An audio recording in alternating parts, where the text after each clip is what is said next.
Jake Martinez was 3 months behind on rent when the letter arrived. A distant great-uncle he'd never heard of had left him a mountain lodge in Colorado's remote wilderness. The property looked worthless in the photos, rotting timber, broken windows, and decades of neglect. But Jake was desperate enough to drive 12 hours to see if he could salvage anything worth selling. The lodge sat alone on 40 acres of pine forest, miles from the nearest road. As Jake explored the decaying structure, he noticed something odd about the main room's dimensions. The interior wall seemed too thick, creating an impossible gap. When he pried away the old paneling, he found a hidden door sealed with heavy locks. Behind it lay a room untouched for decades, filled with leather journals, hand-drawn maps, and wooden crates containing something that would change everything. But what secret had his great-uncle been hiding all these years? Before we jump back in, tell us where you're tuning in from. And if this story touches you, make sure you're subscribed, because tomorrow I've saved something extra special for you.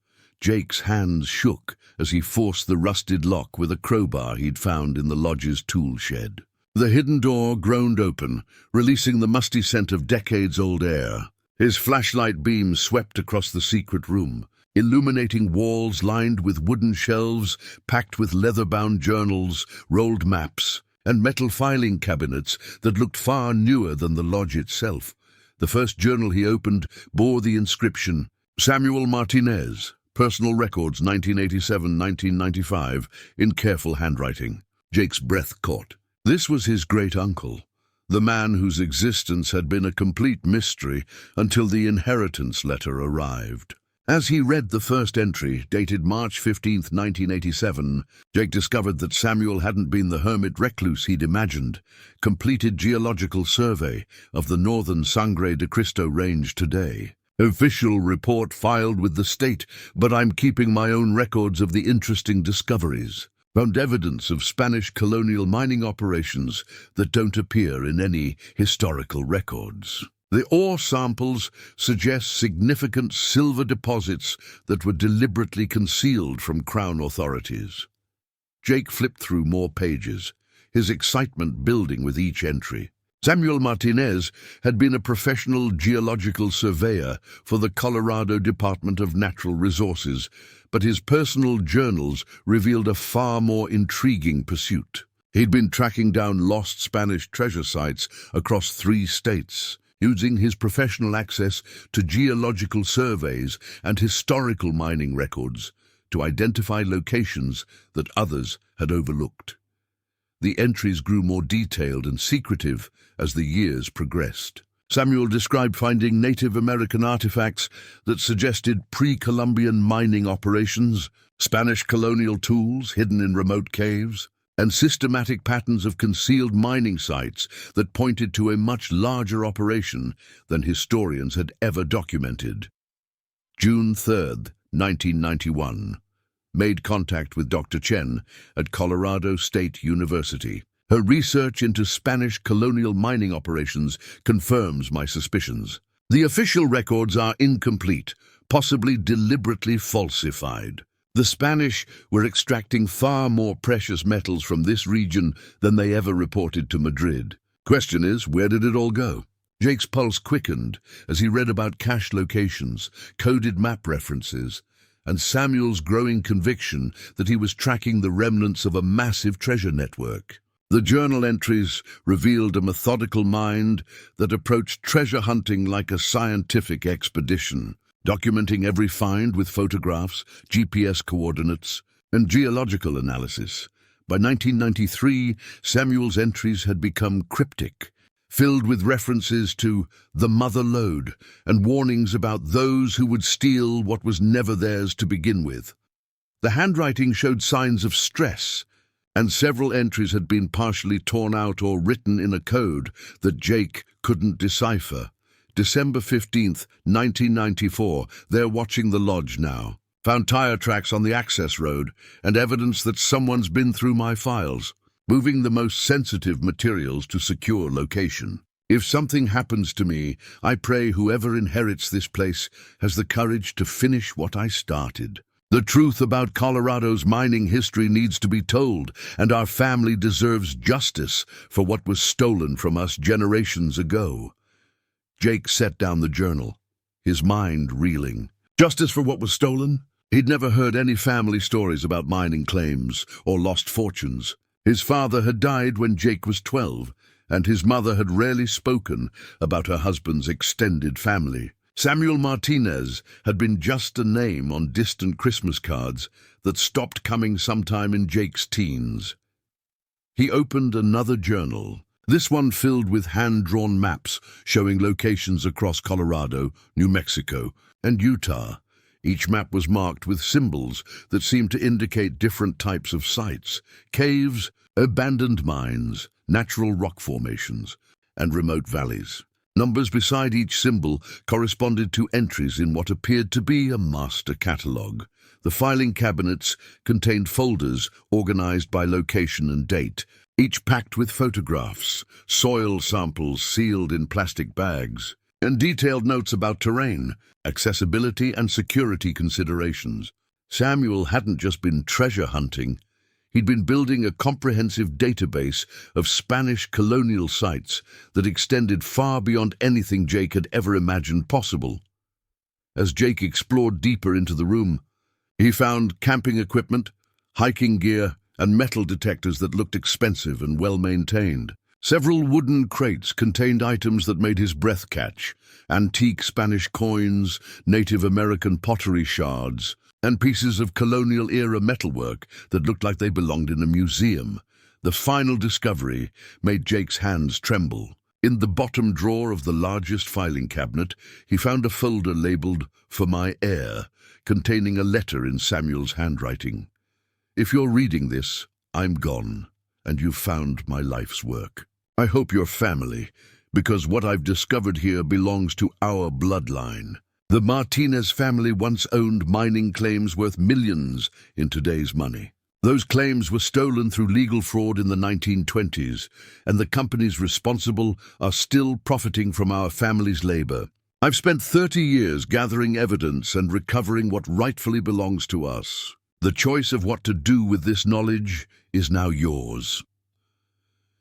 Jake spent the night reading Samuel's journals by flashlight, unable to sleep with so many questions racing through his mind. When dawn broke through the lodge's cracked windows, he returned to the hidden room with renewed purpose. The wooden crates he'd barely examined the night before demanded closer inspection. The largest crate contained dozens of hand-drawn topographical maps, far more detailed than anything Jake had seen in his years of hiking Colorado's backcountry. Samuel had created these himself, combining official geological surveys with his own field observations to produce charts that showed terrain features no government map included. Each map covered a different region, but they all shared common elements: red X marks indicating specific locations, numbered symbols that corresponded to entries in Samuel's catalogues, and elevation notations written in margins. The symbols varied.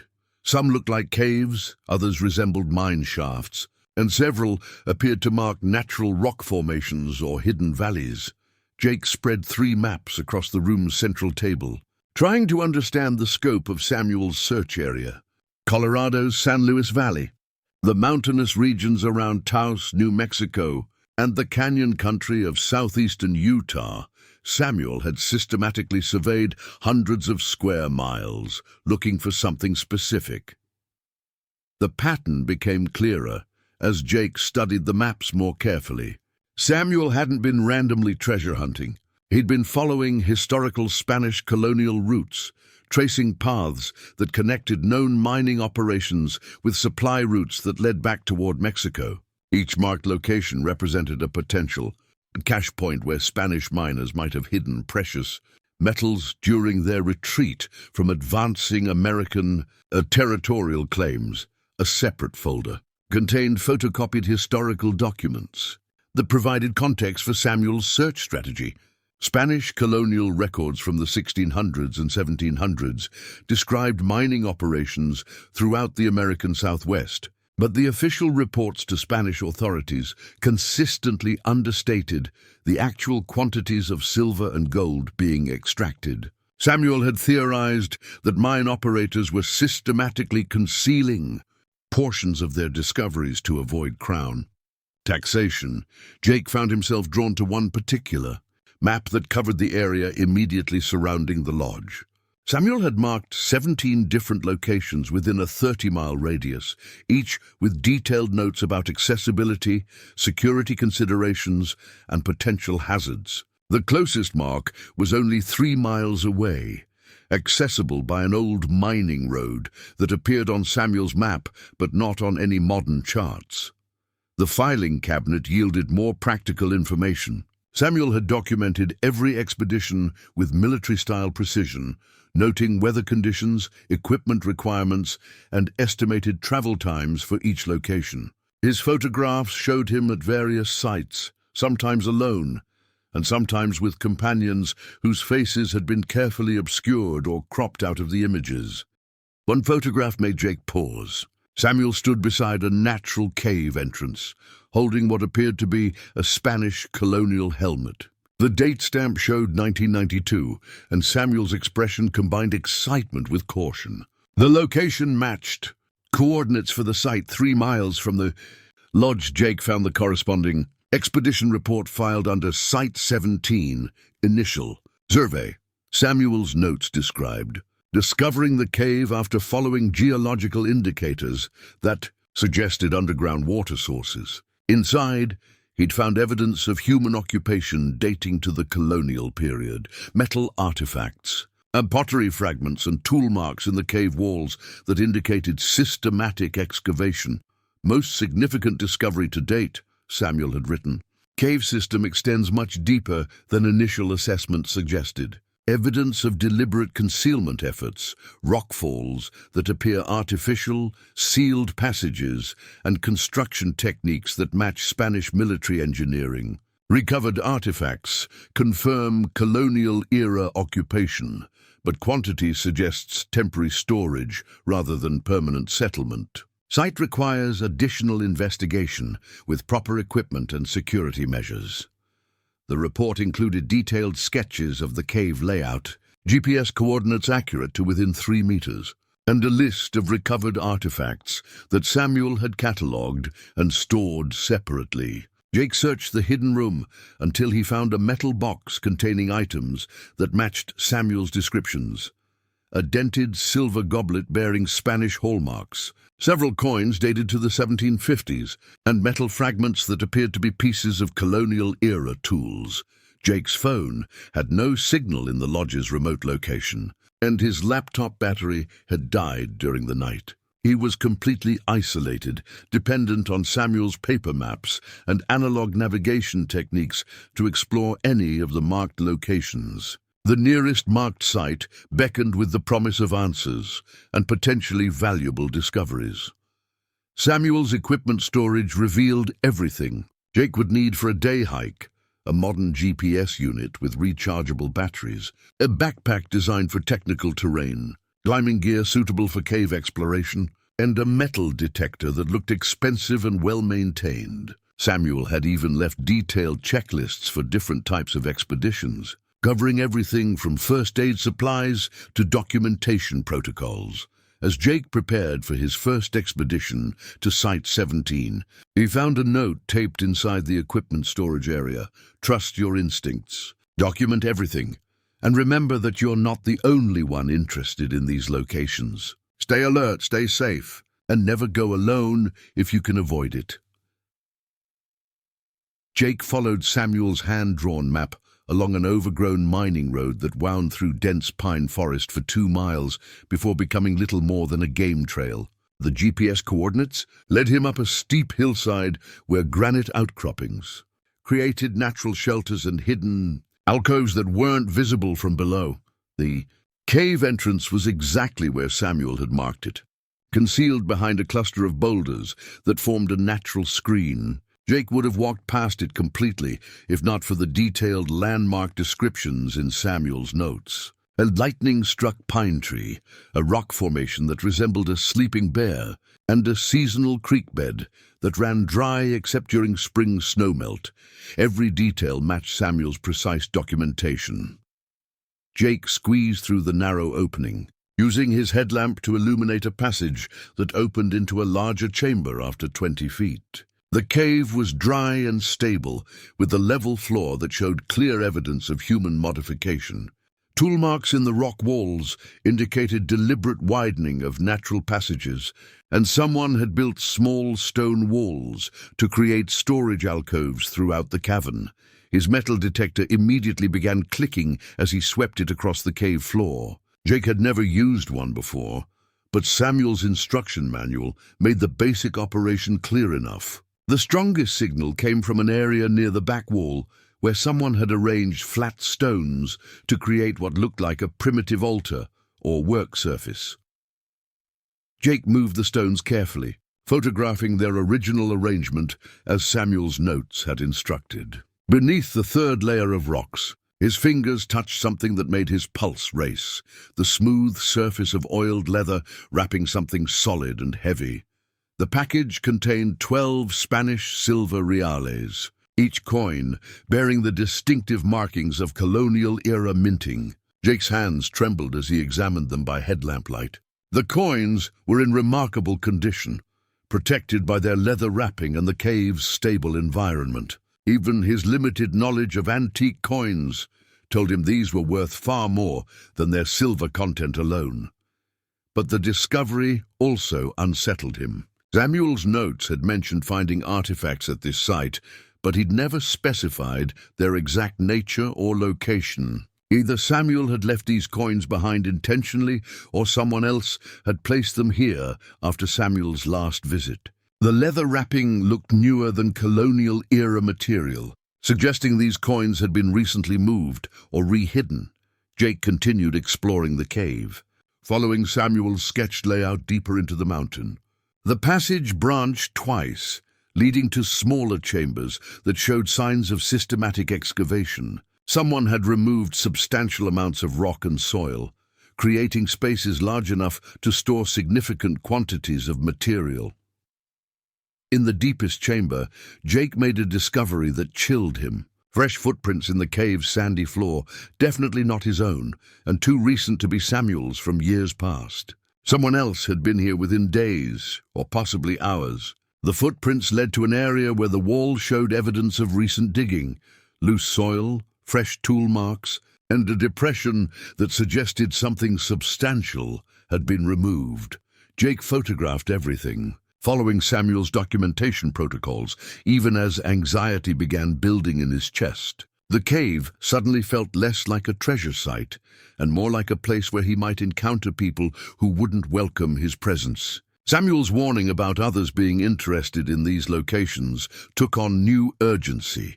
He made his way back toward the cave entrance, pausing to examine areas that might reveal more about recent visitors. Near the entrance, partially concealed behind a rock formation, he found evidence that made his blood run cold. Cigarette butts that couldn't be more than a few days old, and tire tracks in the soft earth outside the cave that matched heavy-duty vehicles, not hiking boots. Jake's hands shook as he wrapped the Spanish coins in his spare shirt and secured them in his backpack. Whatever game Samuel had been playing, Jake was apparently not the only one who knew the rules. Someone else was systematically visiting these sites, and they had equipment and resources that suggested professional-level treasure hunting operations. The hike back to the lodge took on an urgency that had nothing to do with approaching darkness. Jake found himself checking over his shoulder repeatedly, listening for sounds that might indicate he was being followed. The forest that had seemed peaceful on his morning hike now felt full of potential threats and hidden watchers. Back at the lodge, Jake locked the front door and immediately returned to Samuel's hidden room to study the maps with new perspective. If others were visiting these sites, he needed to understand what they were looking for and how much they might know about Samuel's research. The Spanish coins in his backpack proved that Samuel's treasure hunting had been successful, but they also suggested that Jake had inherited more than just an abandoned lodge. He'd inherited someone else's unfinished and potentially dangerous business. The sound of ATV engines shattered the mountain silence at mid-morning. 3 days after Jake's cave expedition, he looked up from Samuel's journals to see dust clouds approaching along the access road that supposedly led nowhere except to the abandoned lodge. Jake's stomach dropped as he realized his isolation was about to end in what probably wouldn't be a friendly social call. 3 men dismounted from their machines with the casual confidence of people who owned whatever territory they chose to occupy.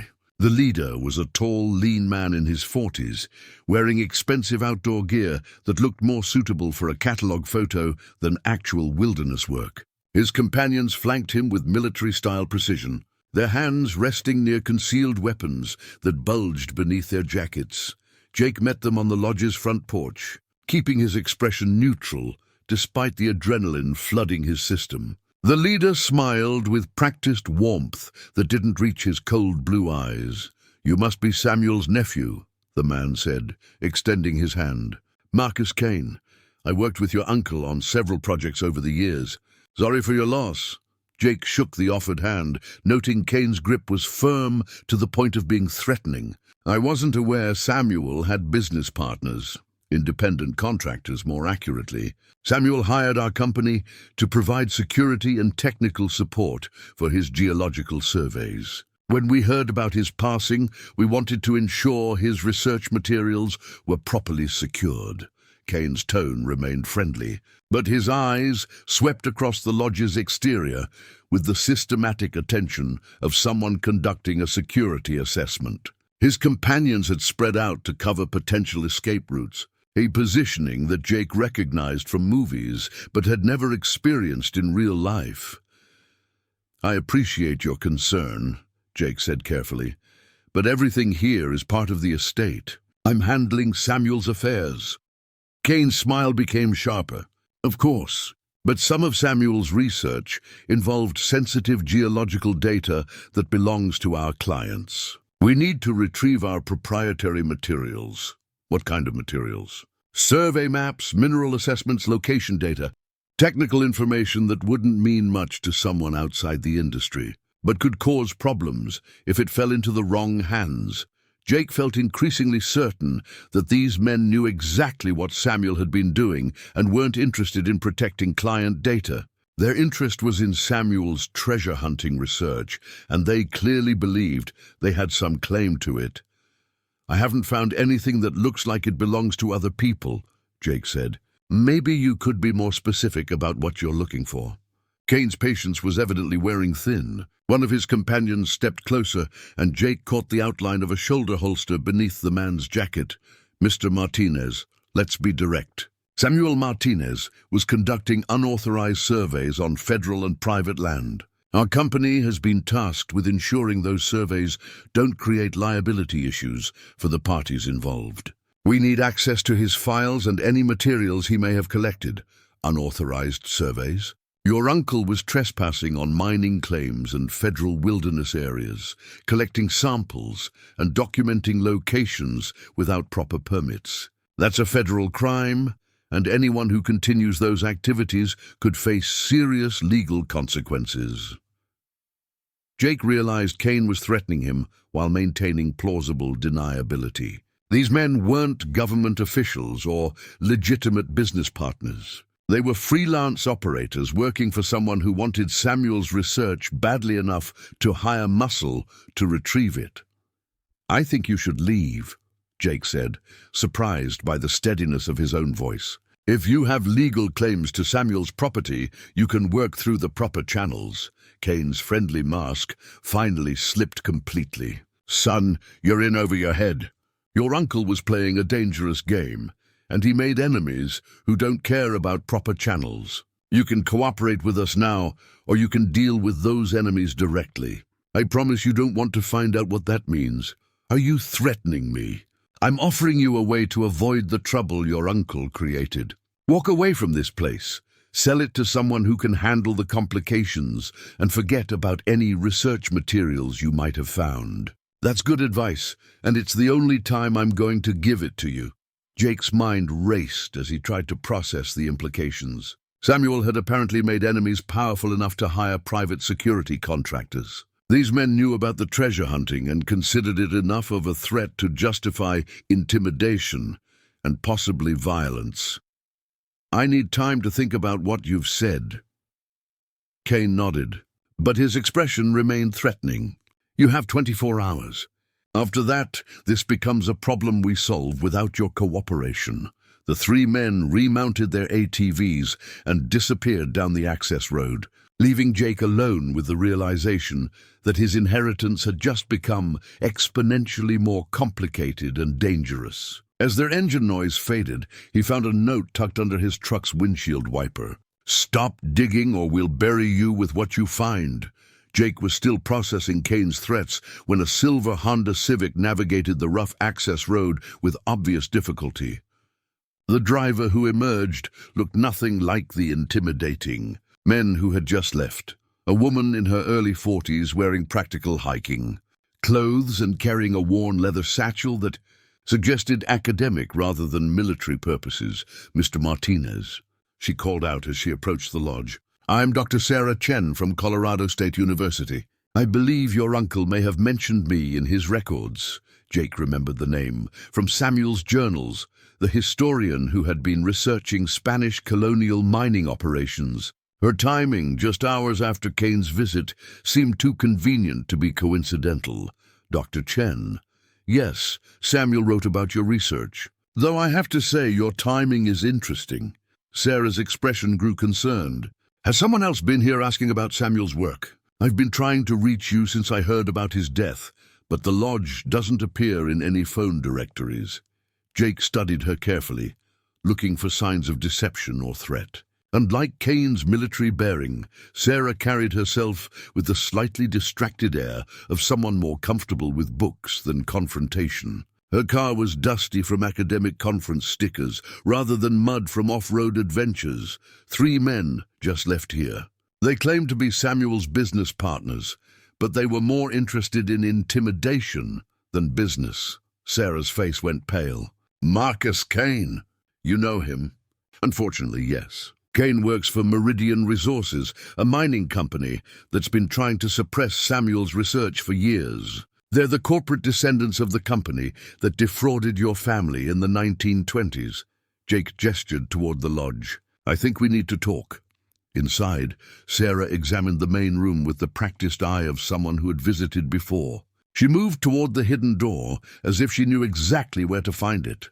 "Samuel showed me his collection 2 years ago when we were collaborating on my research into suppressed mining records. He was documenting systematic fraud that cost dozens of families their legitimate mining claims." "What kind of fraud?" Sarah opened her satchel and withdrew a folder thick with photocopied documents. In the 1920s, several mining companies used legal technicalities and forged documents to steal claims from families who couldn't afford extended court battles. Your great-great-grandfather, Diego Martinez, owned silver claims worth millions in today's money. Jake examined photographs of historical documents bearing his family name, mining patents, claim registrations, and legal filings that proved his ancestors had legitimately owned substantial mineral rights. Throughout southern Colorado, Diego Martinez filed the original claims in 1886, after discovering silver deposits during railroad construction work. He operated those mines successfully for 35 years before Meridian's predecessor company challenged his ownership through forged surveys and bribed officials. The papers told a story of systematic legal warfare, designed to overwhelm working families with court costs they couldn't afford. Diego had eventually been forced to abandon claims he couldn't defend financially, and the mining company had immediately resumed operations using his geological surveys and development work. Samuel spent 20 years gathering evidence that the original fraud was criminal conspiracy, not legitimate business competition. More importantly, he proved that Meridian Resources is still operating those same mines, using your family's work. Sarah showed Jake aerial photographs, comparing Samuel's documented mine locations with Meridian's current extraction operations. The correlation was unmistakable. The company was still profiting from claims they had stolen nearly a century ago. That's why Kane wants Samuel's research destroyed. Samuel had enough evidence to file successful legal challenges that could cost Meridian millions in restitution and force them to abandon mines they've operated for decades. Jake felt overwhelmed by the scope of what Sarah was describing. You're saying Samuel wasn't just treasure hunting. He was building a legal case. The treasure hunting was part of gathering evidence. Every artifact Samuel recovered from your family's original mining sites proves the legitimacy of Diego's claims and the fraudulent nature of Meridian's ownership. Sarah pulled out a folder labeled Partnership Agreement and set it on the table between them. Samuel asked me to formalize our collaboration 6 months ago. He wanted academic credibility and legal protection for his research. Unfortunately, he died before we could finalize the paperwork. Jake examined the unsigned contract, which outlined shared research responsibilities and profit-sharing arrangements for any successful legal claims recovery. Samuel had been planning to transform his treasure hunting into legitimate legal action with Sarah's help. What would this partnership involve? I provide historical research and academic credibility. You provide access to Samuel's documentation and any additional evidence we can gather. Together, we file legal challenges to recover your family's stolen mining rights.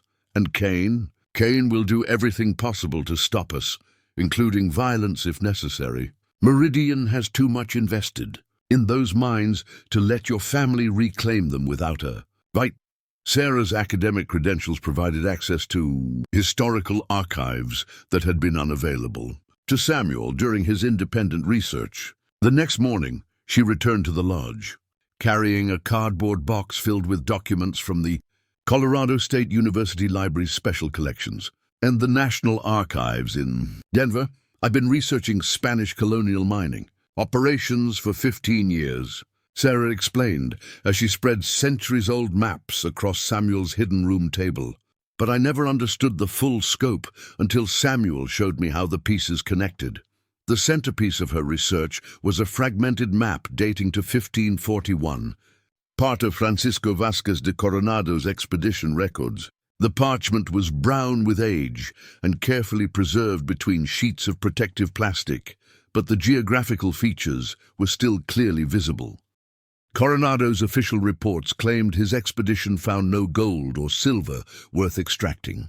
But this map fragment shows detailed mining site locations throughout what's now Colorado and New Mexico. Someone was systematically documenting mineral deposits while publicly reporting failure.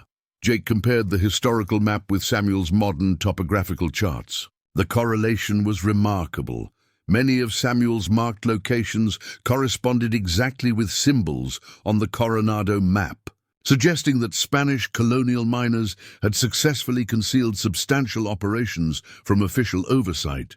The Spanish crown taxed mining operations at 20% of extracted metals, but if operators could conceal portions of their discoveries, they could avoid taxation while building private wealth. This map suggests systematic fraud on a massive scale. Sarah showed Jake additional documents that supported this theory. Private letters between colonial administrators, shipping manifests that didn't match official production reports, and geological surveys that described ore deposits far richer than anything mentioned in Crown records. The fascinating part is how they concealed their operations. Spanish military engineers developed sophisticated techniques for hiding mine entrances, creating false survey reports, and constructing storage facilities that looked like natural rock formations. She pointed to detailed engineering drawings that accompanied some of the colonial documents. Spanish miners had apparently been masters of camouflage, creating underground storage networks that could conceal substantial quantities of precious metals for extended periods. When Mexican independence ended Spanish colonial rule, many of these concealed mining operations were simply abandoned. The locations were too dangerous to revisit during the political upheaval. and the original operators either died or fled back to Spain. Jake studied photographs of archaeological sites where modern researchers had discovered evidence of Spanish colonial mining. The construction techniques matched descriptions in Samuel's journals: carefully concealed entrances, artificial rock falls designed to prevent discovery, and underground chambers large enough to store tons of extracted ore. Samuel theorized that your ancestor Diego Martinez rediscovered some of these abandoned Spanish sites. During his railroad work in the 1880s, Diego wasn't just finding new silver deposits, he was recovering silver that Spanish miners had concealed centuries earlier. This revelation reframed everything Jake had learned about his family's mining claims. Diego hadn't been a lucky prospector who stumbled onto valuable ore deposits. He'd been systematically rediscovering Spanish colonial treasure sites, using geological knowledge and careful observation to locate operations that had been hidden for over 300 years. That's why Meridian was so interested in stealing Diego's claims. They weren't just acquiring active mines, they were gaining access to Spanish colonial treasure sites that contained centuries of accumulated wealth. Sarah showed Jake modern aerial photographs of Meridian's current mining operations. The company's extraction techniques focused on areas that matched Spanish colonial site characteristics, rather than following modern geological survey recommendations. Meridian has been using Diego's research and Samuel's discoveries to guide their operations for nearly a century. They're still extracting Spanish colonial silver while claiming its newly discovered ore deposits. The implications were staggering. Jake's family hadn't just been cheated out of mining claims. They'd been robbed of access to one of the largest treasure discoveries in American history. Meridian Resources had built their entire corporate empire on wealth that rightfully belonged to the Martinez family. Samuel spent decades documenting this fraud, but he needed academic support to make legal challenges credible. My research into Spanish colonial records provides the historical context that proves Diego's claims were based on legitimate archaeological discoveries. Jake examined Samuel's most recent journals with new understanding. His uncle hadn't been an obsessed treasure hunter. He'd been a methodical researcher, building an airtight legal case for recovering stolen family wealth. How much are we talking about? Sarah consulted her calculator and a folder of financial projections. Based on historical extraction records and current silver prices, your family's original claims could be worth between $50 and $70 million. That's just the documented sites. There could be additional locations that Samuel hadn't yet discovered. And Meridian knows this? They've known for decades. That's why they're willing to hire people like Kane to suppress Samuel's research. Your family's legal claim could destroy their entire operation. Armed with Sarah's historical research and Samuel's detailed site maps, Jake felt ready to attempt a more ambitious expedition. The location they'd chosen was 15 miles from the lodge, accessible only by a combination of hiking and technical rock climbing that would require most of a day to complete safely. Samuel's notes described the site as his most significant discovery, a sealed mine shaft that showed evidence of both Spanish colonial engineering and systematic modern concealment efforts. The GPS coordinates led them through terrain that became increasingly challenging as they gained elevation. Following game trails that wound between granite cliffs and dense stands of aspen trees, Sarah proved to be an experienced hiker despite her academic background, maintaining pace with Jake as they navigated steep switchbacks and loose scree slopes. She'd brought professional archaeological equipment, including cameras, measurement tools, and sample containers that would allow them to document any discoveries with scientific precision. Samuel's photographs suggest this site was actively concealed sometime in the early 1900s. Sarah explained as they paused to check their GPS coordinates. Someone went to considerable effort to make it look like a natural rockfall rather than a deliberate closure. They found the location after 3 hours of hiking, marked by the lightning-struck pine tree that Samuel had used as a landmark. The mine entrance was exactly as his photographs had shown, a narrow opening between boulders that appeared to be the result of natural geological processes, rather than human engineering. Jake squeezed through the opening first, using his headlamp to illuminate a passage that descended sharply into the mountain. Unlike the natural cave from his first expedition, this tunnel showed clear evidence of deliberate construction. Tool marks in the rock walls, wooden support beams that had somehow survived decades of exposure, and a level floor that suggested extensive modification of the original cave system. "This is definitely Spanish colonial work," Sarah confirmed as she examined the construction techniques. "These support methods match engineering drawings from the period, and the tunnel angle is designed for optimal ore cart access." They followed the main passage for nearly 100 yards before reaching a chamber that made both of them stop in amazement. The room was enormous, easily large enough to hold several trucks, with multiple passages branching off in different directions. Wooden crates were stacked along the walls, and metal equipment that looked far more modern than colonial era occupied the center of the space. Jake approached the nearest crate and found it filled with ore, samples that gleamed silver even in their headlamp light. The samples were carefully sorted and labeled, with dates spanning from the 1880s through the 1920s, Diego Martinez's active mining period. "These aren't Spanish colonial samples," Sarah realized. "This is Diego's original extraction operation. He was using the Spanish tunnel system as his processing and storage facility."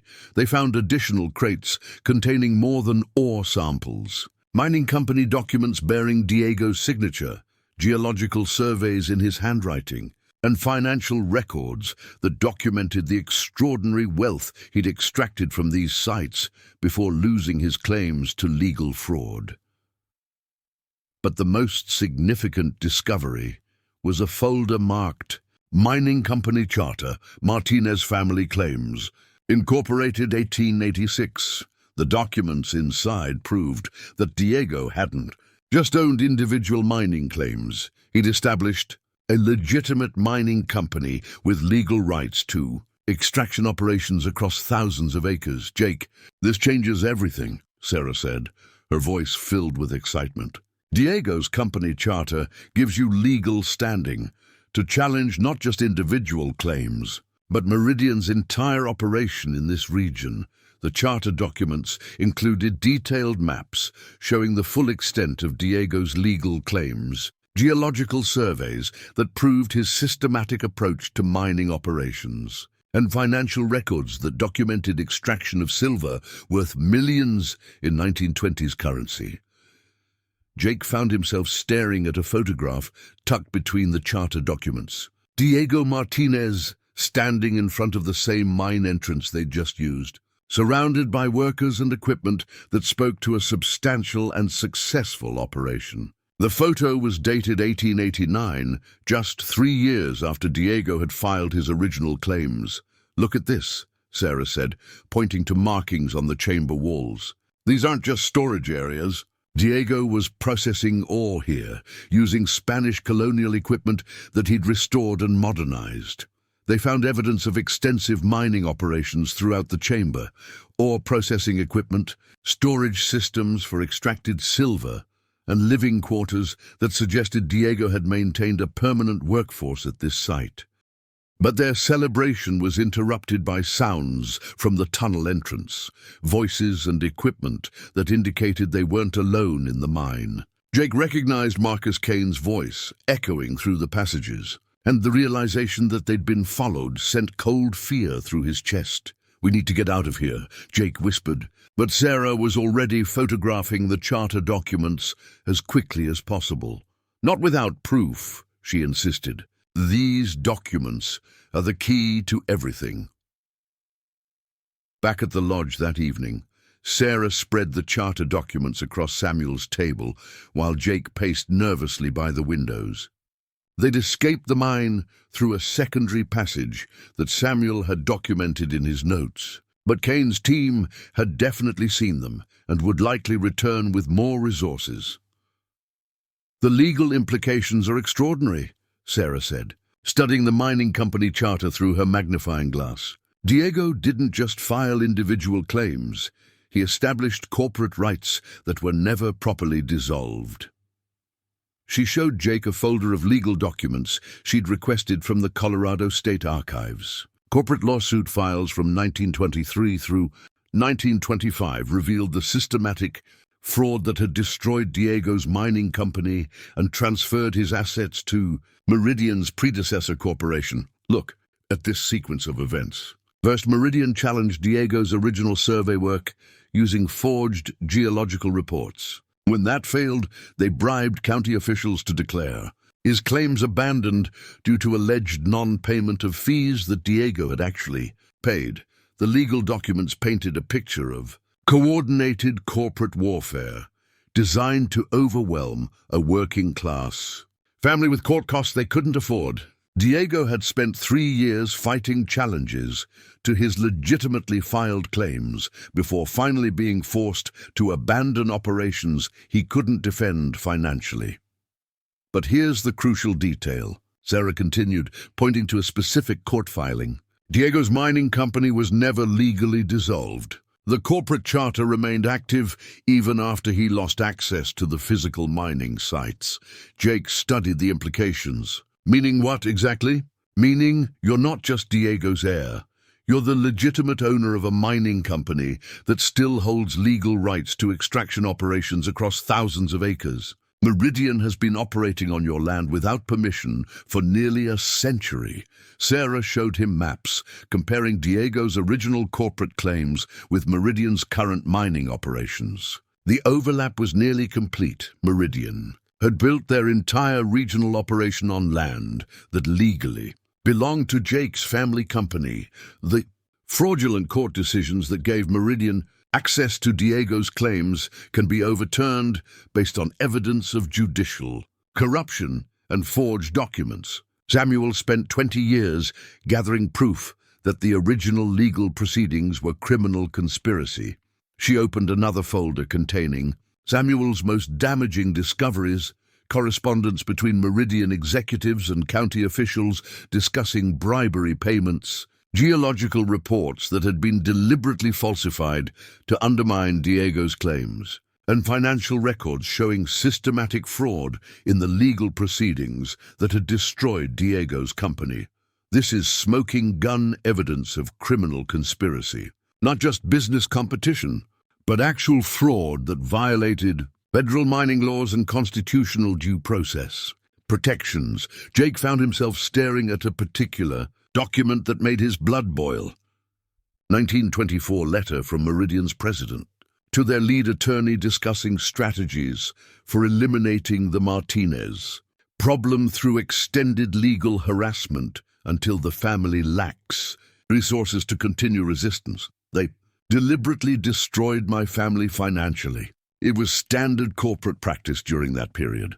Large companies would identify smaller operations with valuable claims, then use legal warfare to steal assets from families who couldn't afford extended court battles.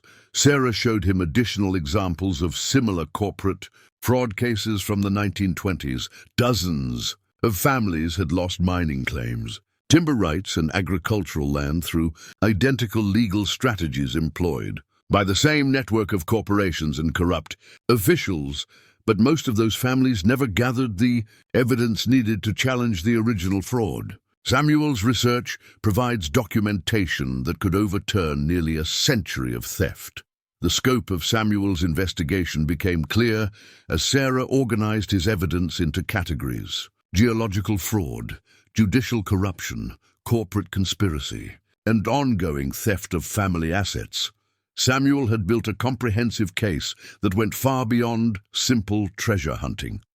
The current value of your family's stolen assets exceeds $70 million, but that's just the beginning. Meridian would owe restitution for nearly a century of unauthorized extraction, plus punitive damages for the original fraud. Jake realized that Kane's threats weren't just about protecting current operations. They were about preventing exposure of criminal conspiracy that could destroy Meridian's entire corporate structure and result in Massive financial liability. What do we do with this information? We file federal lawsuits challenging the original fraud, while simultaneously requesting emergency injunctions to halt Meridian's current operations. With Samuel's evidence, we can prove ongoing theft of your family's assets. Sarah pulled out her laptop and began drafting legal documents. I have contacts at the Justice Department who specialize in historical corporate fraud cases. This evidence could trigger federal criminal investigations in addition to civil lawsuits. But as she worked, Jake noticed headlights moving slowly along the access road toward the lodge. Kane had apparently decided that subtle intimidation wasn't sufficient, and he was returning with what looked like a convoy of vehicles. Sarah, we have company, and I don't think they're here for friendly conversation. Jake quickly gathered the most crucial documents, while Sarah backed up her files to multiple storage devices. The approaching headlights belonged to at least 4 vehicles, suggesting Kane had brought substantial reinforcements for whatever he planned to accomplish tonight. There's a back exit through the kitchen that leads to the old root cellar, Jake said, remembering Samuel's emergency instructions from the hidden room. Samuel built escape routes in case someone tried to trap him here. Sarah secured the charter documents in a waterproof pouch, while Jake grabbed Samuel's emergency protocols folder. His uncle had apparently anticipated this exact scenario. Hostile forces attempting to seize his research through intimidation or violence. The instructions were military precise. If compromised, secure documents first, evacuate through cellar tunnel. Rendezvous at Site 12 cache location. Contact legal authorities only after evidence is safely preserved in multiple locations. Jake led Sarah through the lodge's kitchen to a concealed trapdoor that opened onto stone steps descending into darkness. Samuel's preparations were thorough. The underground passage was equipped with emergency lighting, ventilation, and storage areas containing supplies for extended concealment. How did Samuel know to build all this? Sarah whispered as they moved through the tunnel. Maybe he'd dealt with Kane before. Or maybe he understood that challenging powerful corporations requires military-level security planning. The tunnel emerged nearly a quarter-mile from the lodge, concealed beneath a natural rock outcropping that provided cover while allowing observation of the main building. From their hiding position, Jake and Sarah watched Kane's team surround the lodge with tactical precision. Kane's men moved with professional efficiency, establishing perimeter security while others forced entry into the building. Their equipment included night vision gear, communications equipment, and what appeared to be explosive devices for breaching secured areas. "They're not just looking for documents," Sarah observed. "They're planning to destroy the lodge completely." Jake watched Kane direct his men toward the hidden room, suggesting they knew exactly where Samuel had stored his research. Their operation was too well informed to be a desperate fishing expedition. Someone had provided detailed intelligence about the lodge's layout and security measures. Through Samuel's emergency radio equipment, Jake monitored Kane's team communications. The radio chatter revealed disturbing information about their mission scope and authorization level. Base, this is Kane. Lodge is empty but still warm. Targets evacuated recently with unknown materials. Requesting permission to implement Protocol 7. Kane, you're authorized for complete site sterilization. No evidence preservation required. Jake felt sick as he realized the implications.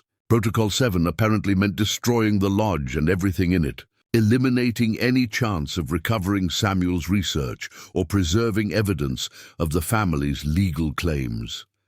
But Sarah was already implementing the next phase of Samuel's emergency plan. She used her satellite phone to contact legal authorities while Jake documented Kane's illegal operation with Samuel's surveillance equipment.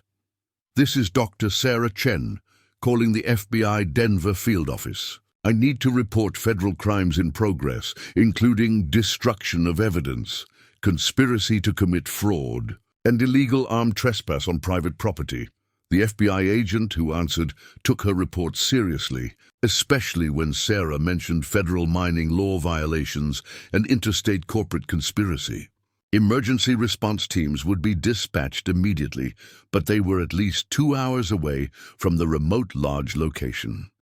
Kane's men had found the hidden room and were systematically destroying Samuel's research. Jake watched decades of careful documentation being fed into industrial shredders, while other materials were soaked with accelerant in preparation for burning. "They're destroying everything," Jake said, feeling helpless as his family's history disappeared into Kane's shredders. "Not everything," Sarah replied, pointing to her backup storage devices. "I photographed the most crucial documents, and we have the original charter papers. Plus, Samuel was smarter than Kane realizes."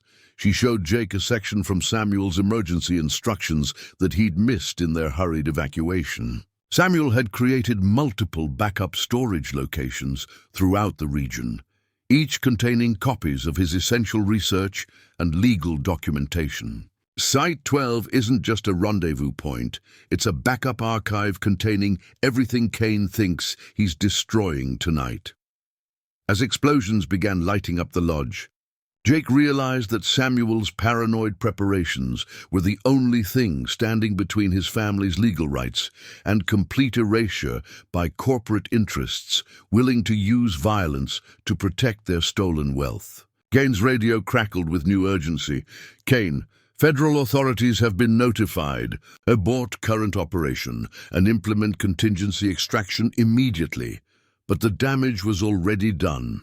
The lodge that had housed Samuel's lifework was burning, and Jake's connection to his family's history was disappearing in smoke and flames. "We need to reach Site 12 before Kane figures out what Samuel was really protecting," Sarah said. Checking their GPS coordinates against Samuel's emergency map, the hike to Site 12 took 4 hours through terrain that challenged even Jake's experienced wilderness navigation skills. Samuel's emergency route followed unmarked trails and natural features that kept them concealed from vehicle pursuit while leading steadily toward coordinates that promised backup documentation of everything Kane had just destroyed. Sarah's academic background hadn't prepared her for night hiking through rough country, but she maintained pace with determination that impressed Jake. Every few miles, they paused to monitor radio frequencies for signs of Kane's pursuit teams while checking GPS coordinates against Samuel's hand-drawn maps.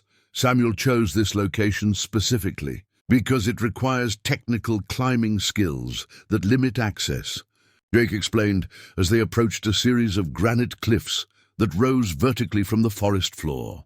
"Anyone following us would need specialized equipment and expertise."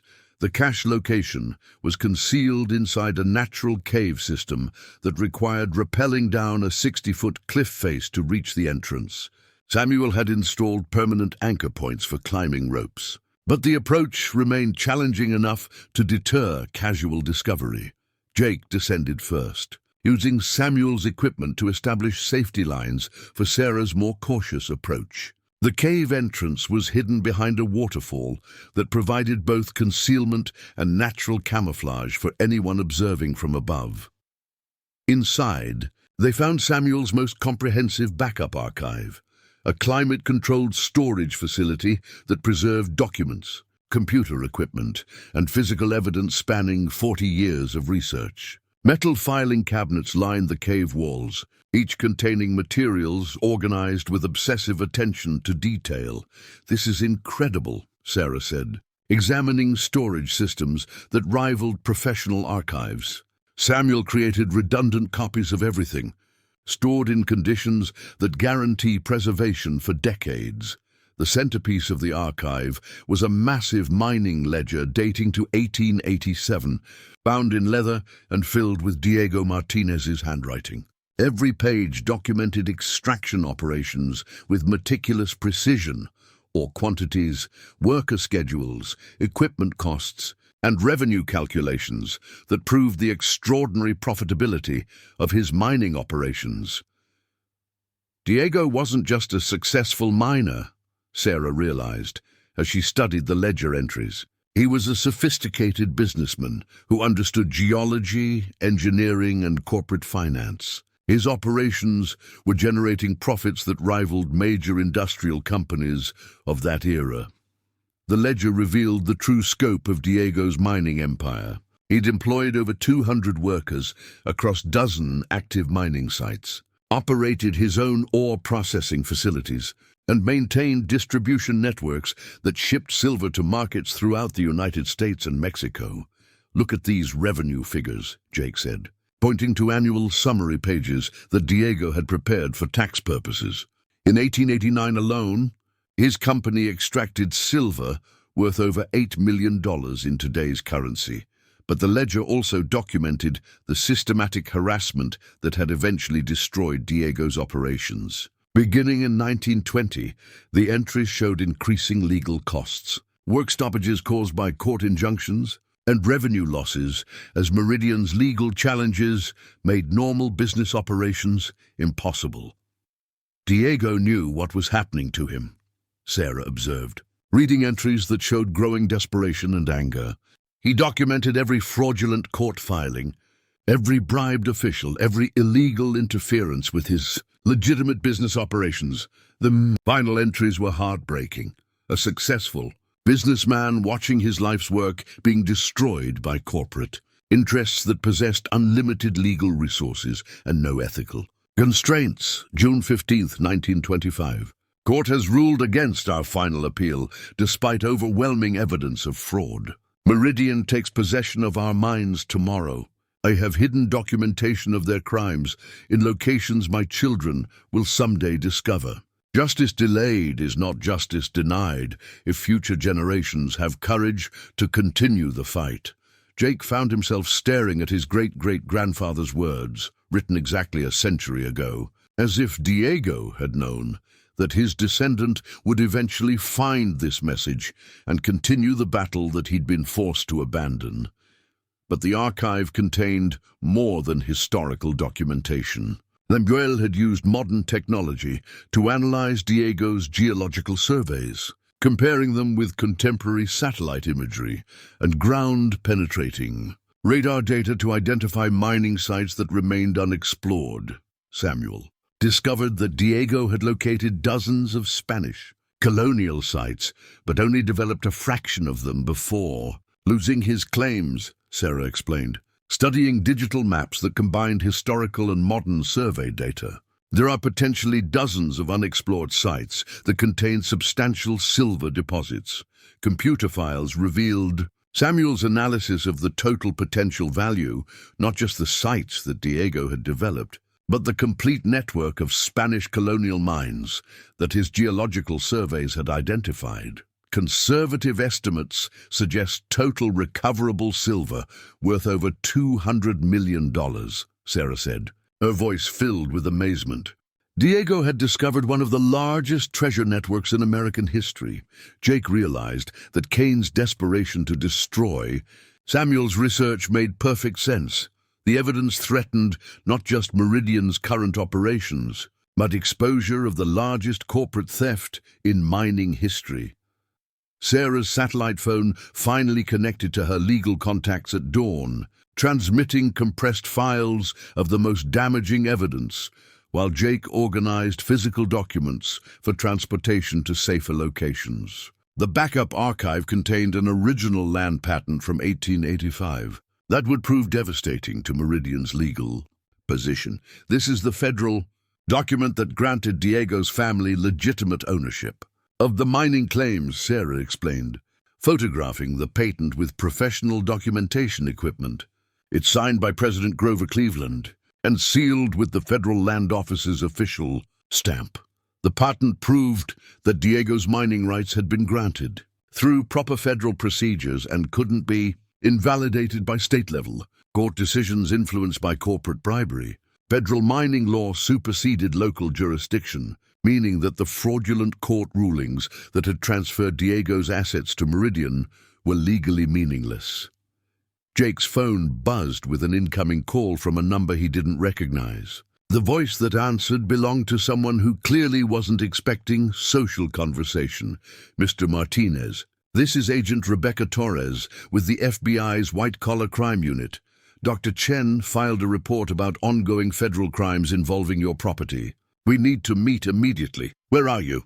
We're establishing a command post at the Alamosa County Sheriff's Office. Can you reach that location safely? Jake explained their current situation, hiding in a remote cave system while armed men searched for them with instructions to eliminate witnesses to corporate crimes. Agent Torres's response suggested the FBI was taking the situation seriously. We have teams en route to your location, but we need you to preserve evidence and avoid confrontation until we can establish security. Are you in immediate danger? Sarah took the phone and provided professional context that clearly impressed the federal agent. Academic credentials carried weight with law enforcement in ways that treasure hunting claims didn't. Agent Torres, I'm Dr. Sarah Chen, and I can authenticate that we have evidence of systematic federal crimes spanning nearly a century. Mining law violations, judicial corruption, and ongoing theft of assets worth over $200 million. Dr. Chen, we're familiar with your research into historical corporate fraud. Your academic standing gives credibility to claims that would otherwise seem fantastic. Sarah arranged to transmit preliminary evidence through secure FBI channels, while Jake prepared physical documents for transport. The federal investigation would require original documents, expert testimony, and chain of custody, procedures that treated their discoveries as evidence in criminal proceedings. But their legal strategy was interrupted by sounds that chilled both of them, helicopter rotors approaching their concealed location. Kane had apparently escalated to aerial search capabilities, and their hiding place was about to be compromised. They found us, Jake said, grabbing essential documents while Sarah secured digital backups.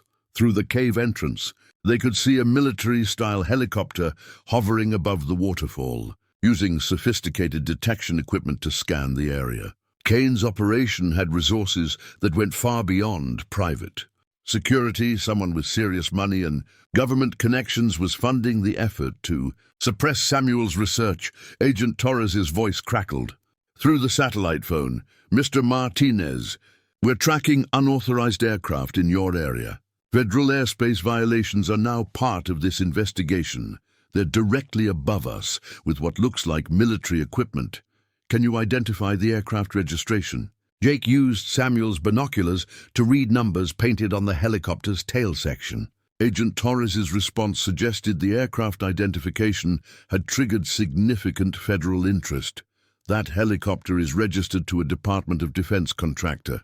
Unauthorized use of military equipment for private operations is a serious federal crime. Sarah was already implementing emergency protocols from Samuel's security manual. The archive contained procedures for evidence preservation under extreme threat conditions, including methods for transmitting crucial documents to multiple secure locations. Jake, we need to activate Samuel's dead man's switch protocol. If Kane's people capture or kill us, the evidence automatically gets transmitted to media outlets and law enforcement agencies simultaneously. Samuel's paranoid preparations included automated systems that would release all evidence publicly if he failed to check in regularly. Jake found the activation codes and began implementing procedures that would ensure Meridian's crimes became public knowledge, regardless of what happened to the people who had discovered them. The helicopter was landing nearby, and armed figures were rappelling toward their position. Kane had apparently decided that subtle intimidation wasn't sufficient. He was implementing a direct assault designed to eliminate witnesses and seize evidence before federal authorities could respond. Agent Torres, they're attacking our position with military equipment. How long before your people arrive? Federal response teams are 30 minutes out. Preserve yourselves and the evidence. We're treating this as a federal emergency involving crimes against persons under federal protection. Jake realized that Samuel's documentation had transformed them from private treasure hunters into federal witnesses whose protection was now a matter of national security. Jake's decision to go public transformed their desperate Situation from private conflict into national news story. Sarah's academic contacts included journalists who specialized in corporate corruption investigations, and the combination of historical fraud, modern violence, and massive financial stakes created a story that major media outlets couldn't ignore. The television interview was broadcast live from the FBI's secure facility in Denver, with Jake flanked by Agent Torres and Sarah as they presented evidence that validated every sensational claim. The original land patent, Diego's mining ledger, and Samuel's documentation of ongoing corporate theft provided visual proof that made dismissal impossible. "Mr. Martinez," the interviewer asked, "you're claiming that a major corporation has been stealing from your family for nearly a century. That's an extraordinary accusation." "It's not an accusation," Jake replied, holding up Diego's federal land patent.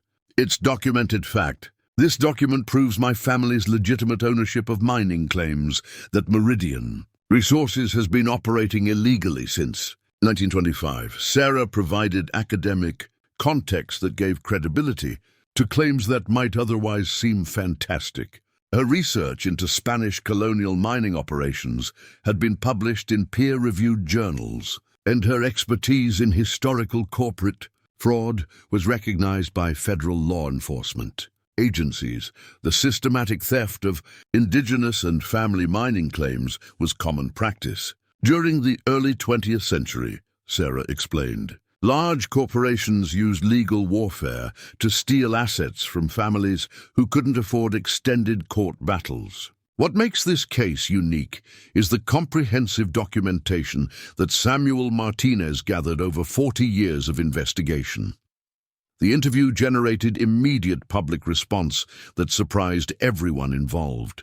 Social media discussions about corporate theft and historical injustice created momentum that transformed Jake's legal battle into a broader conversation about corporate accountability and family rights, but the public attention also triggered corporate counterattacks designed to discredit Jake's claims and minimize legal liability. Meridian Resources hired public relations firms specializing in crisis management, and their response strategy became evident within hours of the interview's broadcast. Corporate lawyers filed emergency motions challenging the authenticity of Jake's documentation, claiming that Diego's mining records had been forged and that Samuel's research was based on fraudulent historical interpretation. They demanded that all evidence be sealed pending expert authentication, a legal strategy designed to prevent public access to damaging information. Media coverage began, including Meridian's responses, which portrayed Jake as a desperate treasure hunter, making false claims about imaginary family wealth. Corporate spokespersons suggested that Jake was mentally unstable, driven to fantasy by financial desperation and grief over his uncle's death.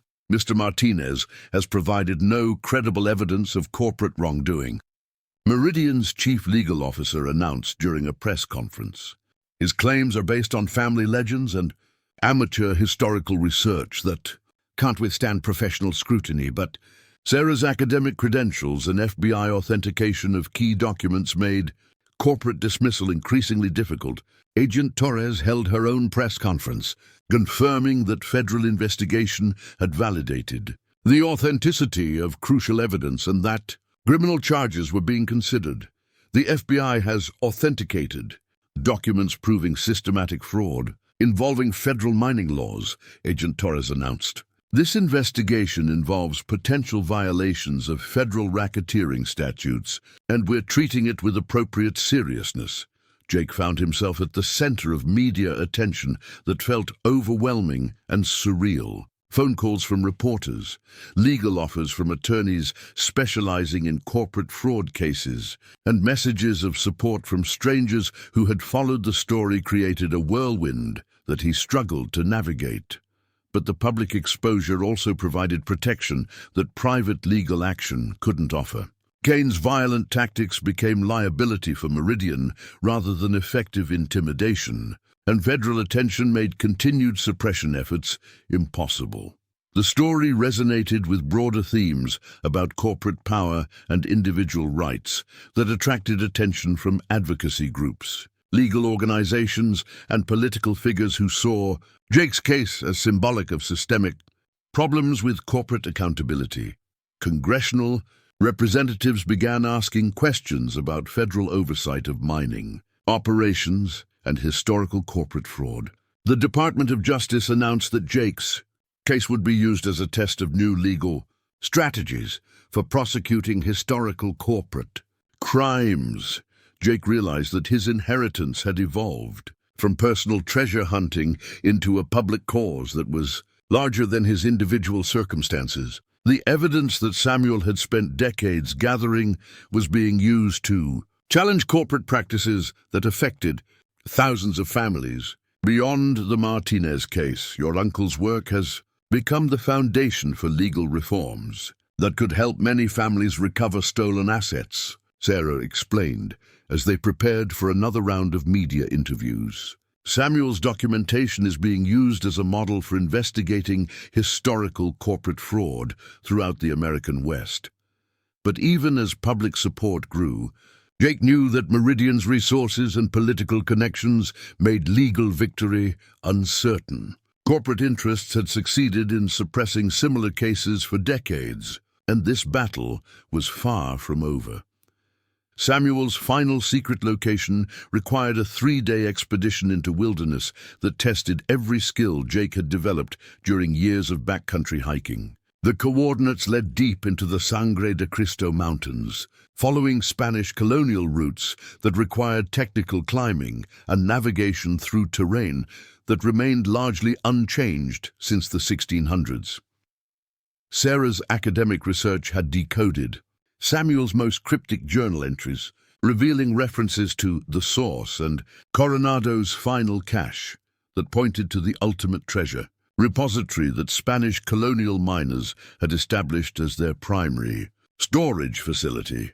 The journey began at a trailhead that appeared on no modern maps, accessible only through Forest Service roads that required 4-wheel drive vehicles and local knowledge of unmarked turnoffs. Samuel's directions were deliberately obscure, designed to prevent casual discovery while providing sufficient detail for serious treasure hunters. Samuel spent 15 years searching for this location, Sarah explained as they established their base camp at Treeline. His journal suggests it's the central repository where Spanish miners stored wealth from dozens of extraction sites. Throughout the region, the final approach required ascending a series of granite cliffs using fixed climbing routes that Spanish military engineers had concealed within natural rock formations. The construction was so sophisticated that modern climbers would mistake the artificial handholds and anchor points for natural geological features. Jake led the technical climbing portions while Sarah documented their progress with GPS coordinates and photographs that would allow future expeditions to follow their route. The climbing was challenging but manageable for experienced mountaineers, though it would have been impossible without Samuel's detailed route descriptions. The Spanish chose this location specifically because it's accessible only to people with advanced climbing skills. Jake observed as they paused on a ledge halfway up the cliff face. Anyone attempting to reach this site would need technical equipment and expertise that limits casual discovery. The treasure site was concealed within a natural cave system that had been extensively modified using Spanish military engineering techniques. The entrance required squeezing through passages that had been deliberately narrowed to prevent access by large groups or heavy equipment. Inside, they found the most sophisticated treasure storage facility that either of them had ever imagined. Multiple chambers connected by engineered passages, each designed for specific types of valuable materials. Climate control systems using natural airflow, drainage systems that prevented water damage, and security measures that included booby traps designed to eliminate unauthorized visitors. The Treasury Manifest was preserved in a metal box at the center of the main chamber, an official Spanish colonial document, listing contents that made Jake's hands shake as he read the inventory. Thousands of pounds of refined silver, chests of gold coins, religious artifacts crafted from precious metals, and trade goods that represented the accumulated wealth of Spanish colonial operations throughout the American Southwest. "This isn't just a treasure cache," Sarah whispered, examining construction techniques that matched military fortifications. "This is a treasury designed to fund Spanish colonial operations for decades."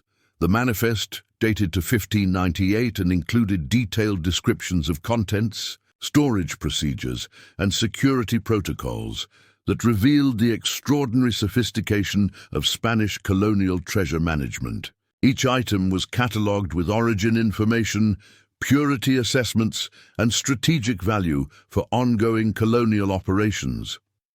But as they explored deeper into the treasury, Jake realized they weren't alone. Fresh tool marks in the passages, recently disturbed storage areas, and equipment that looked modern rather than colonial suggested that someone had been systematically looting the treasury for years. Kane's voice echoed through the cave passages as his team arrived at the entrance. Jake realized that their expedition had been monitored from the beginning, and Kane had followed them to the ultimate prize that had eluded treasure hunters for centuries. "Martinez, there's no way out except through us," Kane called into the caves. "You've led us to what we've been searching for, and now you're going to help us transport it." Sarah was already photographing the treasury manifest and most valuable artifacts, creating documentation that would preserve evidence regardless of what Kane's team accomplished. Samuel's emergency protocols included procedures for protecting historical artifacts under extreme threat conditions.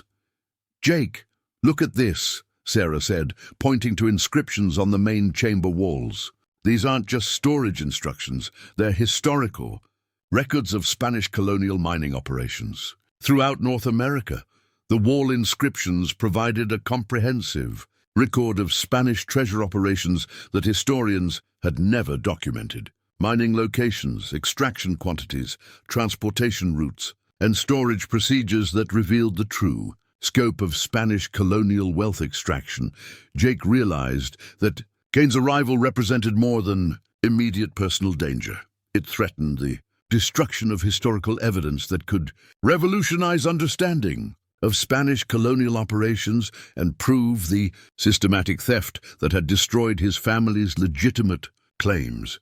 Kane's armed team moved through the cave system with tactical precision, using military equipment to map passages and locate Jake and Sarah's position in the treasury chamber. But their professional confidence was about to encounter Spanish military engineering that had been designed to eliminate unauthorized intruders.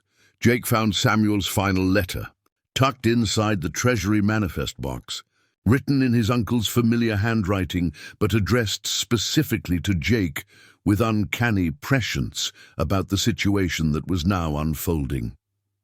"My dear nephew," the letter began, "if you're reading this, you've found the ultimate proof of our family's legacy, and you're probably facing the same enemies who forced me to hide this evidence. Samuel Martinez was never just a treasure hunter. He was a man, trying to restore justice that had been denied to our family for generations."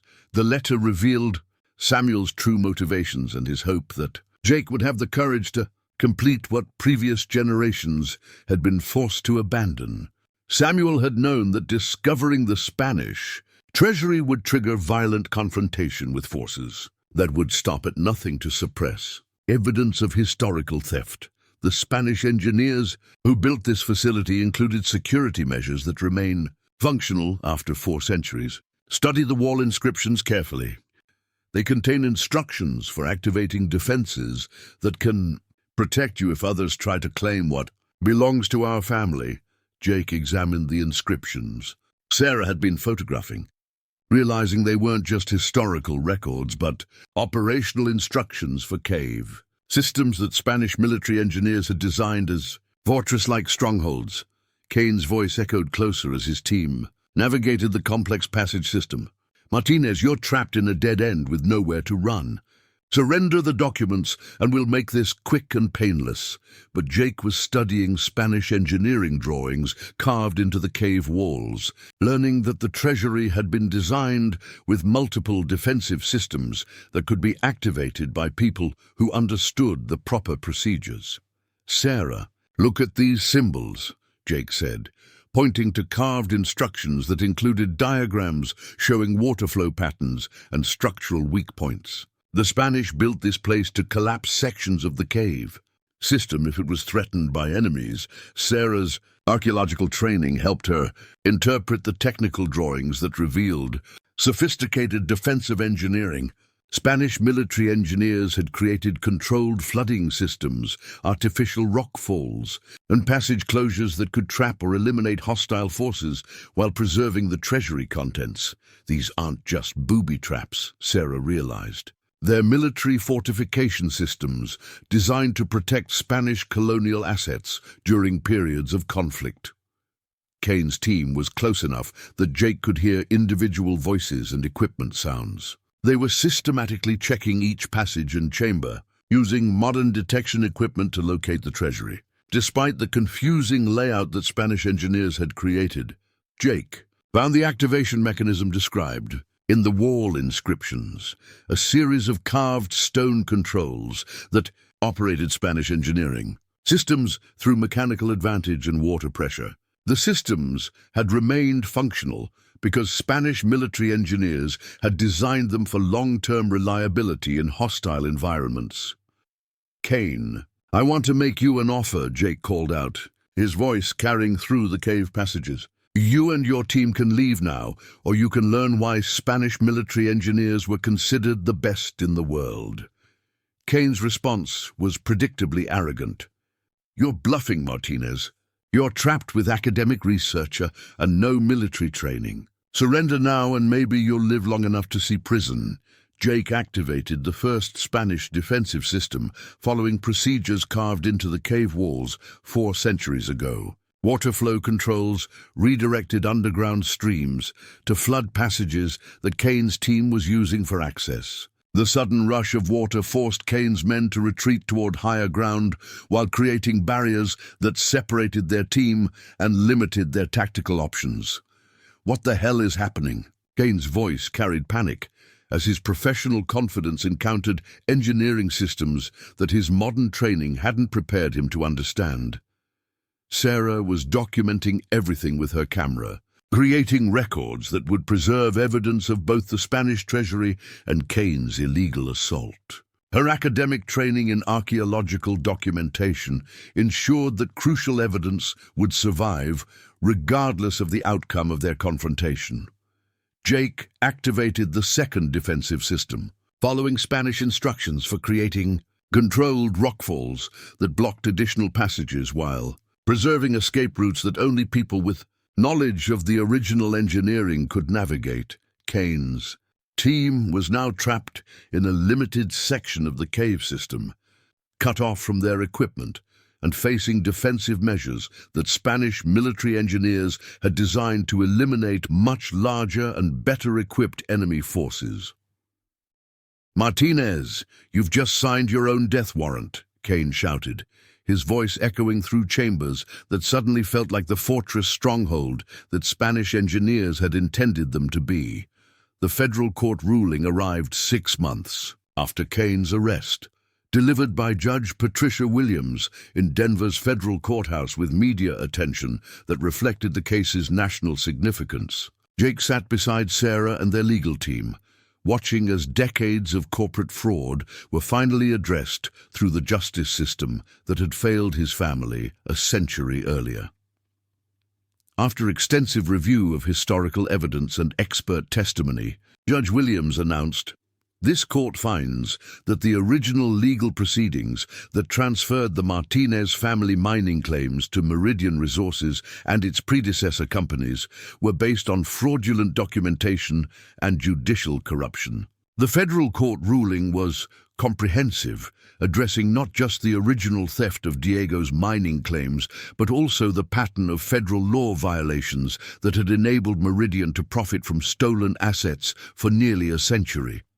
The evidence presented by the plaintiff demonstrates systematic violation of federal mining laws, constitutional due process protections, and ongoing conspiracy to conceal criminal activity. The court hereby orders the immediate return of all mining claims to the Martinez family mining company and awards compensatory damages in the amount of $247 million.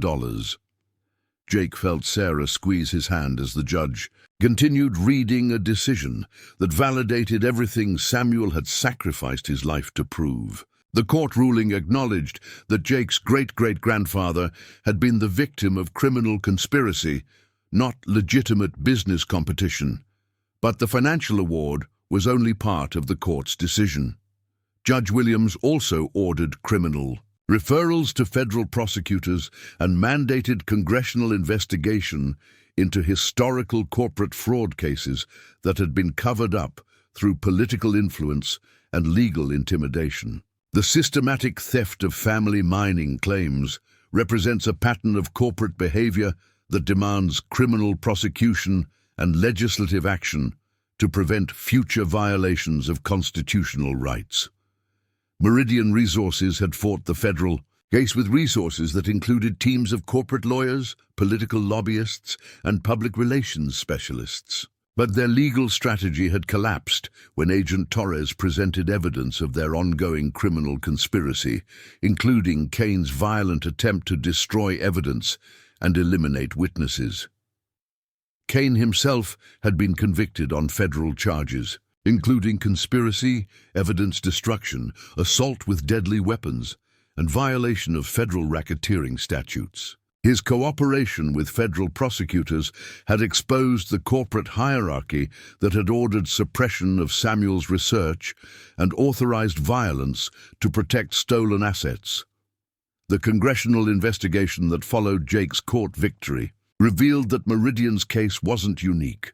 Dozens of corporations had built their operations on assets stolen from families through similar legal fraud during the early 20th century. Jake's success had opened legal precedent that enabled other families to challenge historical theft that had been previously impossible to prosecute. Sarah's academic research had been published in major historical journals, providing scholarly foundation for understanding systematic corporate fraud as a defining characteristic of American industrial development. Her work with Jake had transformed her from regional historian into nationally recognized expert on corporate accountability and family rights. The Martinez case demonstrates that historical justice is possible when communities have courage to challenge corporate power, Sarah explained during her keynote address at the American Historical Association's annual conference. Samuel Martinez's documentation proves that individual families can successfully confront systematic fraud if they're willing to accept the personal risks involved. Jake had used his legal victory to establish the Martinez family mining company as a legitimate business operation, but with ethical standards that honored Samuel's vision of responsible resource development. Rather than simply extracting maximum profit from recovered mining claims, Jake had created operations that provided community employment while preserving historical sites and environmental values.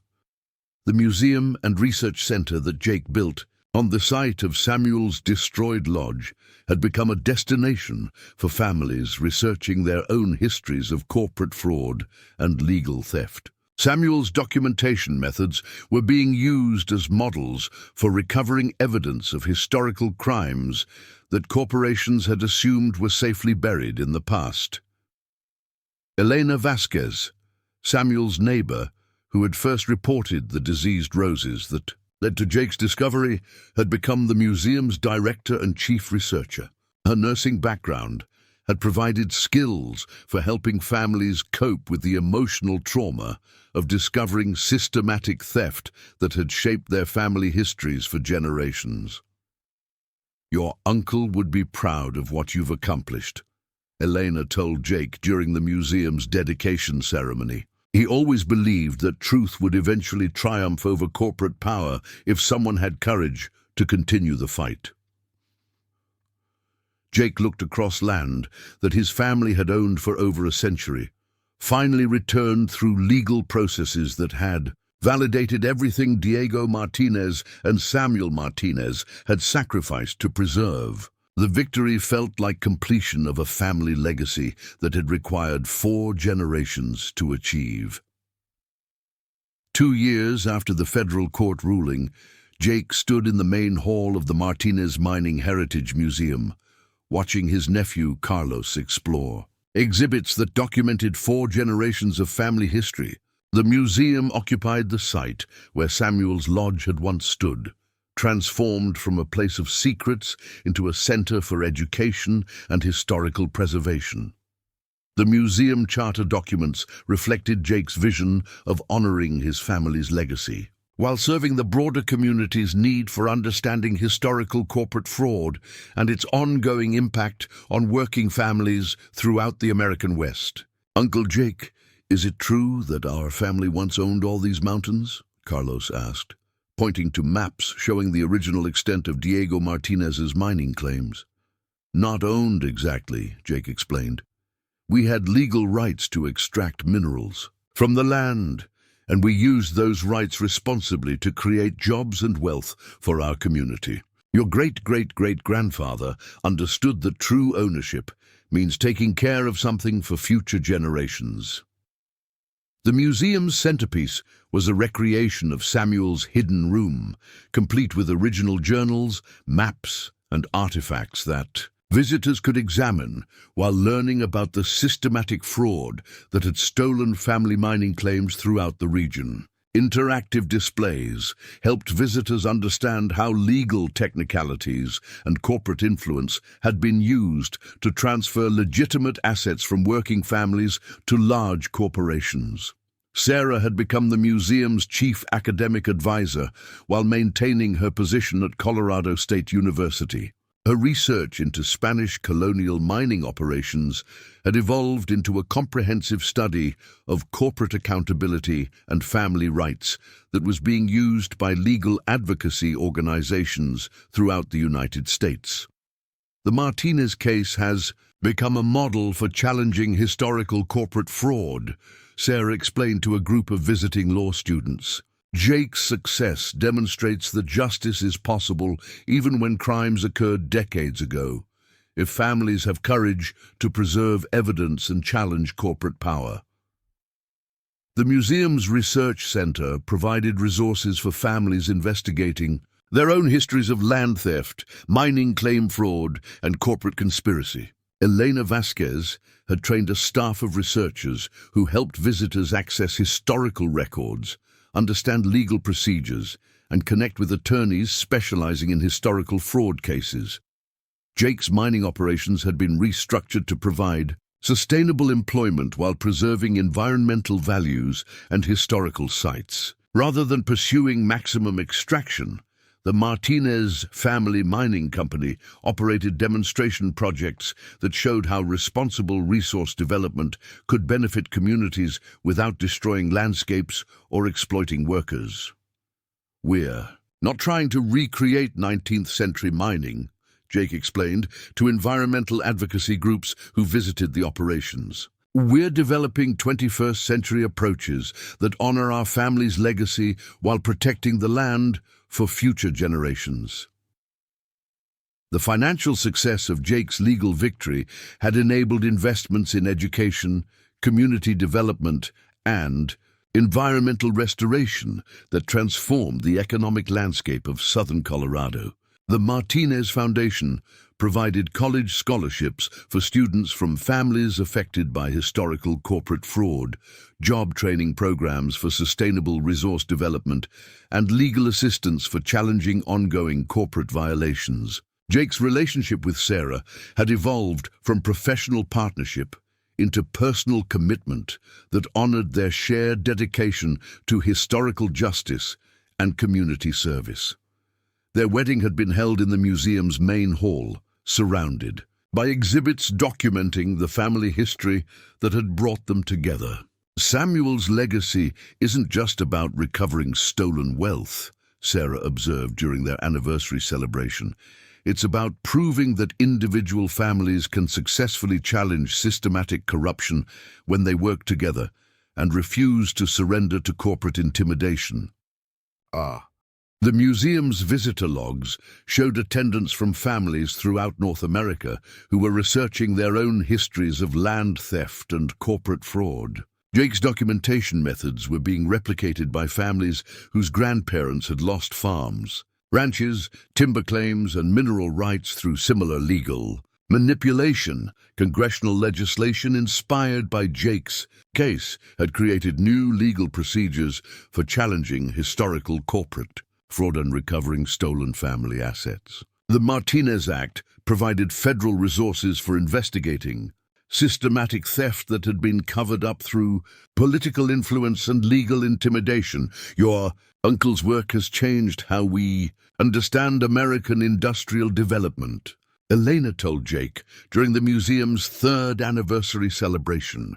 He proved that corporate power isn't invincible when communities have courage to preserve truth and demand justice.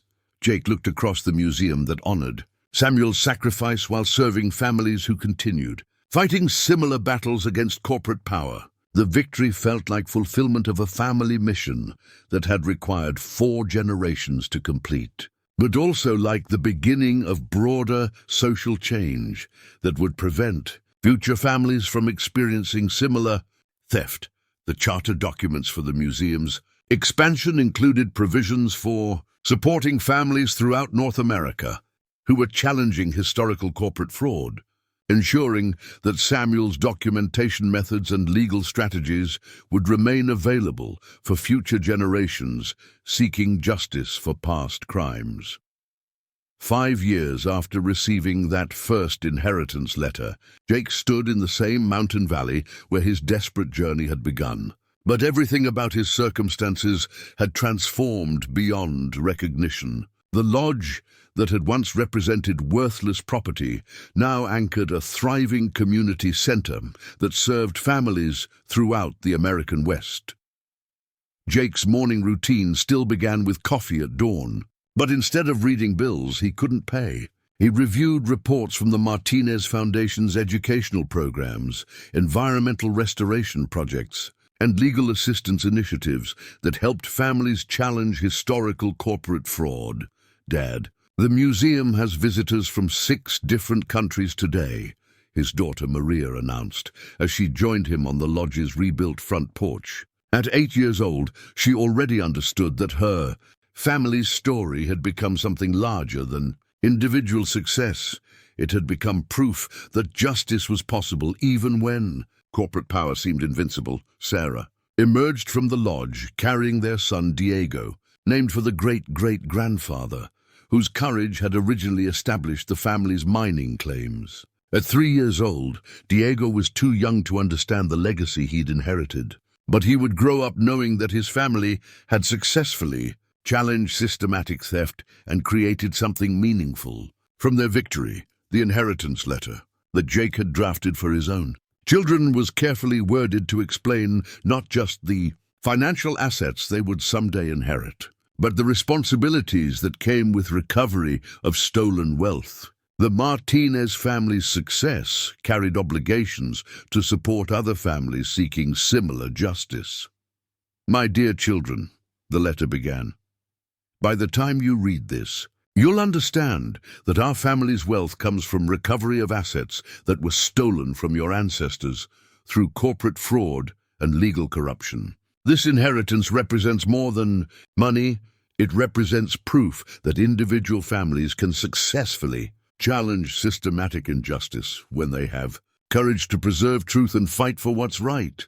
Jake had learned that true wealth meant more than financial security. The relationships he'd built with Sarah, the community that surrounded the museum, and the families who'd found hope through his legal victory provided satisfaction that his previous life of financial desperation had never offered. The lodge itself had been rebuilt using sustainable construction methods that honored both environmental values and historical preservation. Solar power systems, rainwater collection, and geothermal heating demonstrated how traditional mountain architecture could incorporate modern technology without destroying the landscape's natural character. Elena Vasquez, now in her 70s, continued serving as the museum's director emeritus while training younger researchers who carried forward Samuel's documentation methods. Her perspective on aging and purpose had evolved through her work with families. Recovering from historical trauma, your Uncle Samuel spent 40 years documenting injustice because he believed that truth would eventually triumph over corporate power. Elena told visitors during her daily historical tours, Jake's success proves that Samuel's faith was justified, but it also proves that justice requires courage from every generation. The mining operations that Jake had inherited now employed over 200 people in jobs that provided sustainable income while preserving environmental values. The Martinez family mining company had become a model for responsible resource development that other communities used as an example of ethical business practices. Congressional representatives regularly visited the museum to study legislative approaches that the Martinez Act had established for challenging historical corporate fraud. Jake's legal victory had created precedent that enabled dozens of other families to recover stolen assets while holding corporations accountable for historical crimes. The significance of your family's story extends far beyond individual recovery. Sarah explained to university students who visited the museum as part of their coursework in corporate accountability and social justice. The Martinez case demonstrates that systematic change is possible when communities refuse to accept that historical injustice is unchangeable. Jake's reflection on his transformation from broke hiker to community leader emphasized the unexpected ways that inheritance could reshape not just individual circumstances, but entire communities. The desperate financial situation that had forced him to investigate Samuel's worthless property had led to discoveries that affected families throughout North America. The mountain lodge that had seemed like a burden when Jake first inherited it had become the foundation for work that honored his family's legacy while serving broader purposes than personal wealth accumulation. Samuel's vision of justice had been realized, but it had also inspired ongoing efforts that would continue long after Jake's own life ended. As sunset painted the mountains that his family had worked for 5 generations, Jake understood that the greatest inheritance wasn't money or property. It was the knowledge that individual families could successfully challenge corporate power when they had courage to preserve truth and fight for justice that honored both past sacrifice and future possibility.